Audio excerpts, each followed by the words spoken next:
Bună dimineața! Good morning. Please mute your telephones. We have simultaneous interpretation in English, and I guess you have all received headsets. Ladies and gentlemen, Your Excellency, President NIጯ Dan, dear guests, distinguished friends of Black Sea and Balkan Security Forum, it is an honor to welcome you at the 10th edition, an anniversary one, of our forum that we started building 10 years ago. We started this project being convinced that our region needs more dialogue, more cooperation, and more strategic reflection. And yesterday we were the hosts of an event launching Black Swans in the Black Sea, a volume that expresses our preoccupations as a think tank of strategic thinking in Romania. We have more than 100 speakers and 46 panels today and tomorrow. This is a forum where we can openly speak about the Black Sea and the Balkans, and our event has the support of the Romanian presidency. We also have the Ministry of Foreign Affairs as our partner. Germany is our partner this year, and we also have partners from the academia. I would like to thank all our guests, all our attendees, and the sponsors, without which our event couldn't have been organized. We shall speak about European security and the repercussions of the war in Ukraine and in the Middle East, and about the B9 summit that shall be hosted by our president tomorrow. We will also mention the NATO summit in Ankara in July, and we will talk about challenges but also cooperation opportunities in the region. Romania has a major responsibility in this region because Romania is a stability pole in on the eastern flank. Romania has proven that it is also a security supplier by supplying support to the Republic of Moldova and Ukraine. We are a hub for food security and transportation.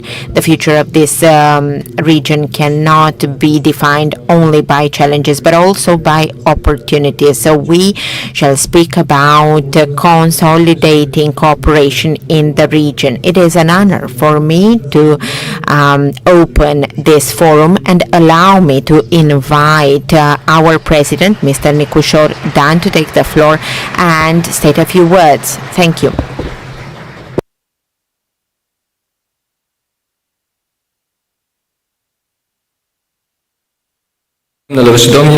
Ladies and gentlemen, it is both a pleasure and an honor to be here with you today, the 10th edition of the forum dedicated to the Black Sea and Balkan security. So I would like to congratulate the organizers for their efforts in the past 10 years, efforts made to organize this event. I was thinking that for the audience, what you are doing here seems very exotic.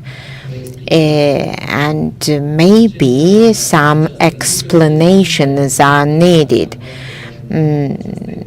to explain what your think tank is doing in this equation. We have many actors, state actors and non-state actors on the international stage, and each and every one of them has various preoccupations with respect to energy security, and not only. We have to make efforts together so that we can secure peace in the region.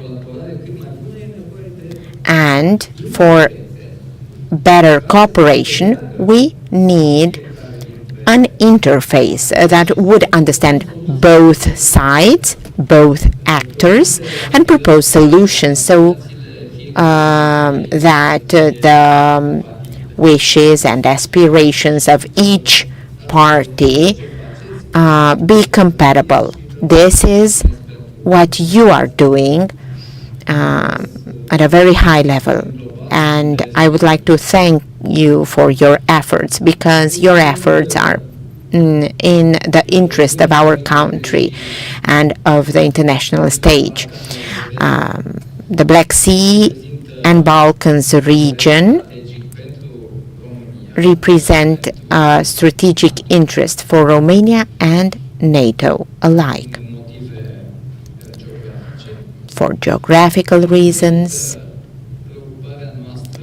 and obviously we are concerned about Ukraine, our neighbor, and about the Middle East because of all the consequences triggered by the events in that region. What is Romania doing at international level? Romania is consolidating its position and boosts security at the Black Sea, on the eastern flank, and in the Western Balkans. As you know, Romania takes part in NATO missions, European missions, and within the EU, Romania contributes to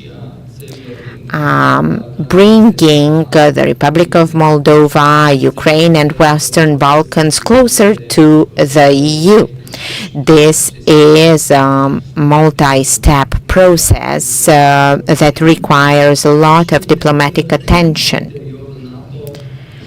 And of course, within NATO, we contribute to the dissuasion posture on the eastern flank. We are witnessing times with multiple challenges and states that think alike should collaborate under these circumstances. This is the goal of tomorrow's discussions within the B9 forum, and this is the main topic at a NATO summit that will take place in 2 months' time in Ankara. I'm convinced that we will be able to express our solidarity in all these forums, and we shall be able to remain objective. This means investments in defense, it means interoperability and a transatlantic partnership that is effective.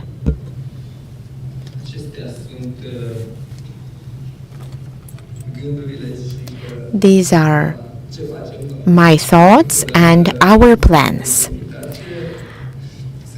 Thank you very much for the invitation once again. I'm convinced you shall have fruitful debates and highly useful at the same time. Thank you. Thank you very much. So we wanted to take advantage of the time you granted us. You mentioned that we have to collaborate with countries in the region. There's no other way. So B9 is a format dedicated to consultations among countries on the eastern flank. We will soon attend the summit in July. Romania will once again showcase the fact that it is a trustworthy partner. And I would like to ask you, how do you think you will approach things tomorrow?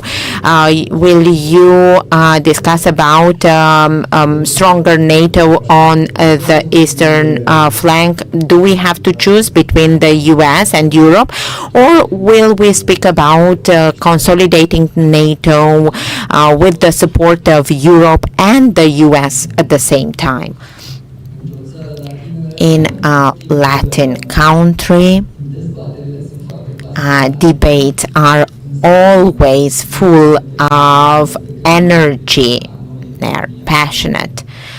We shouldn't confuse things. In Romania, we debate internally on internal issues. Things are not looking bright right now, but nothing changed when it comes to our strategic orientation, our relationship with the EU, with the US.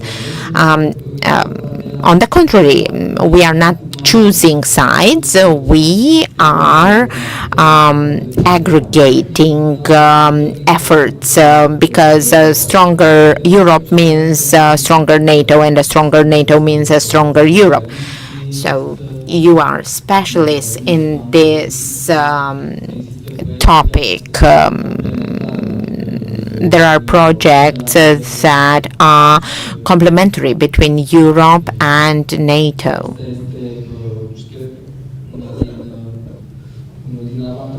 This is one of our competitive advantages. Romania has foreign policy that is highly predictable, and it has had it for the past 20-30 years. Nothing changed there.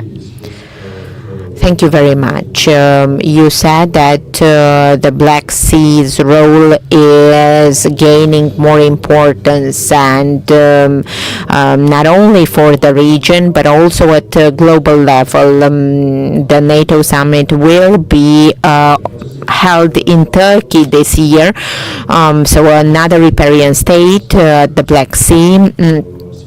So probably on the agenda we'll see the Black Sea situation. Tomorrow the NATO secretary will discuss about these topics. Will focus remain on the Black Sea? Yes, as you know, in June the North Atlantic Council shall meet to discuss topics related to the Black Sea. As you well know, Romania wants to host a security hub at the Black Sea, and we made some progress in that direction.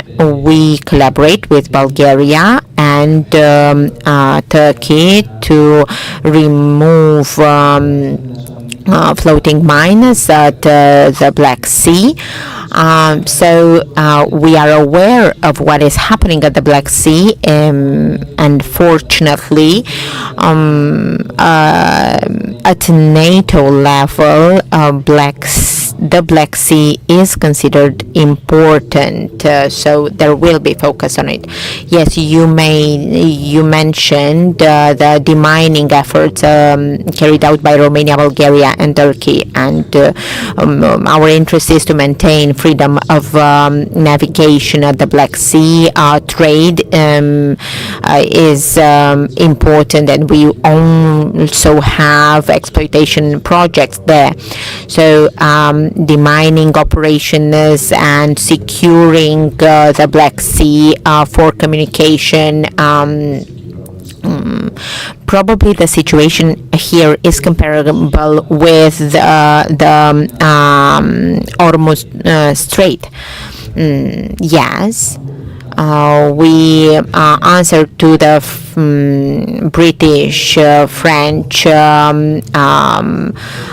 endeavor to support operations to unblock the Hormuz Strait, and if the U.S. will ask for our support, our expertise will be put at their disposal, and we expressed our availability since it is an issue that affects both global security and economy. So it is only natural for us to contribute.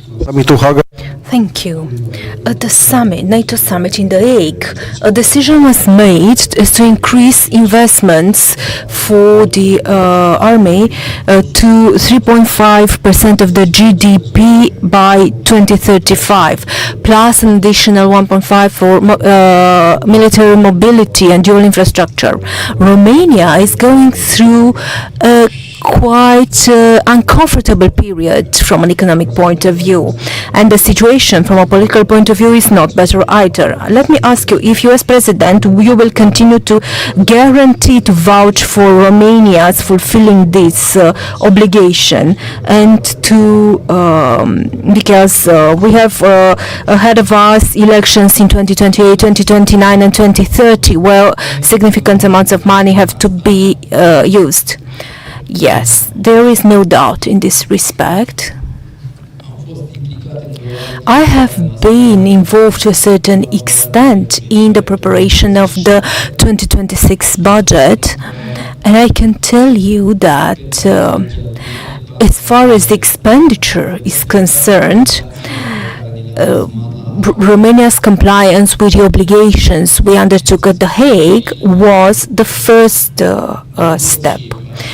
Of course, there are some debts included, some interest as well, and we reached the level of 2.5% of the GDP as of now, and we will continue in this direction in order to meet our commitments. There is no doubt, and the pro-Western forces in Europe have no doubts in this respect as far as Romania is concerned. We cannot avoid a discussion over the internal political crisis in Romania. And today the joint defense commissions will vote on the last part of the safe mechanism. So there is an internal political debate in Romania, but as far as our strategical commitments are concerned, we have no doubts. We will stick to them. How can the programs be affected by the political instability? And more than that, what is our level of ambition, considering that the money from the SAFE project need to be used by 2030? One of the lessons we learned from Ukraine was related to the investment into large quantity of munitions and drone systems and drones, and the capacity to manufacture them domestically has been extremely important. This way we are not dependent on the supply chain and the very high costs. Yes, as far as SAFE is concerned, we are complying with the timeline. As you know, there has been a timeline, there has been a deadline last November, and we met that deadline. We have now a new deadline, the 31st of May this year, so we have some 3 more weeks left until which the contracts need to be signed. And in order for the contracts to be signed, we needed to have the vote in the parliament. 2 weeks ago, the vote was given for an important component, and I see today a vote will take place for the last component. There is another component related to the Ministry of Transport. So by the 31st of May, Romania will have the contract signed.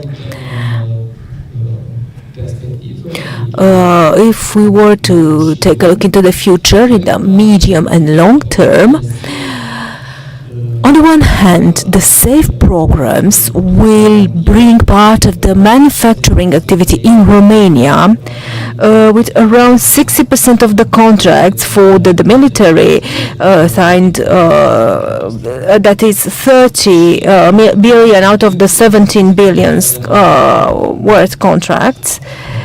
And besides that, the discussions we had with the companies that will come to sign the contracts, we saw there is a will for the economic activity not to be stopped in 2030. Quite on the contrary, the investments made now will be economically viable for a longer period of time. One other question. In the National Defense Strategy, quite a comprehensive document on which allow me to congratulate you. Well, this strategy contains a provision regarding the concerning possibility that Romania might have a joint border with Russia on the Danube. What's more, in many of the conferences we held, we spoke about the strategic nightmare that Romania has, that of becoming a neighbor of the Russian Federation. Is this an argument strong enough in order to fight those narratives saying that we should not support Ukraine? Do you think that other steps need to be taken, perhaps institutional steps or steps of other nature, in order to fight these narratives?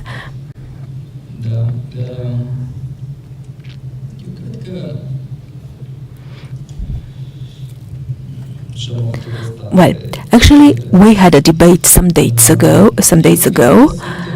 and I believe we are many times tempted to stick into some narratives that do not go beyond an audience that is already well established. This is kind of a conservation feeling that politicians have. They have the tendency to say things that are on the safe side, that are in line with what the voters think. If we speak about Ukraine, we see that on this topic everyone has their opinions already established, and in the society there is no real debate on this topic. And now the question that you've asked me, a very interesting question, is what should we do in order to encourage this debate, to incentivize it, to stimulate it? And here again, I'm telling you in all honesty that on the political side, we reached our limits. Any politician that starts speaking about Ukraine, everyone that listens to them knows what they are going to say. So, this is precisely why, on this topic, as well as on other topics of concern for our society, I think that we need people who have a certain credibility and that can bring something new to the audience to step up and say these things. To say these things that seem obvious to all of us present here. Thank you very much, President Dan. We're looking forward to welcome you again on other editions of our forum. Thank you very much.